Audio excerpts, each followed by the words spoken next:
நான் வந்து நம்ம சென்னையில் வந்து உணவு திருவிழா நடக்குது.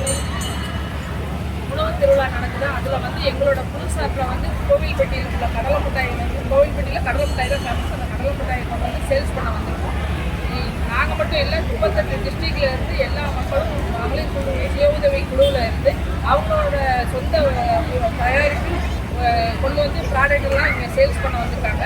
வெளியில் போய் வாங்கினோம்னா சேல்ஸோட ரேட்டு கொஞ்சம் அதிகமாக இருக்குது. இப்போ இது வந்து எல்லா குழுவுலையுமே மெம்பர்ஸை வச்சு நாங்கள் ரெடி பண்ணி எல்லாமே சேல்ஸ் பண்ணுறோம். எங்கள்கிட்ட அதை விட ஒரு 5 ரூபாய் கம்மியாக இருக்குது. தமிழ்நாடு அரசு எங்களுக்கு இந்த ஒரு வாய்ப்பை கொடுத்ததுக்கு ரொம்ப நன்றி சொல்லிக்கிறோம். எங்களோட சுய தொழில் தொடங்குறதுக்கும் ஒரு நல்ல வாய்ப்பு தமிழ்நாடு அரசு எங்களுக்கு வாய்ப்பை ஏற்படுத்தி கொடுத்ததுக்கு தமிழ்நாடு அரசுக்கு ரொம்ப நன்றி. ஸ்டாலின் ஐயாவுக்கும் உதயநிதி ஐயாவுக்கும் மகிழ்ச்சி, நன்றி. அப்புறம் வந்து இது வந்து இந்த சுய தொழிலாக வந்து குழுவில் வந்து ஏகப்பட்ட மெம்பர்கள் இருந்து தன்னம்பிக்கையோட அவங்களோட சுய உழைப்பில் எல்லாமே செஞ்சு அவங்களோட கையிலேயே எல்லா பாக்கெட்டுகளும் பண்ண செய்ய எல்லா வேலைகளும் பண்ணுற மாதிரி இருக்குது. நல்லா இருக்குது. எங்களுக்கு இது வந்து ரொம்ப நல்ல வாய்ப்பு தமிழ்நாடு அரசு ஏற்படுத்தி கொடுத்ததுக்கு மிக்க நன்றி, மகிழ்ச்சி, வணக்கம். ஃபுல் வீடியோ லிங்க் கீழே இருக்குது, செக் பண்ணி பாருங்கள்.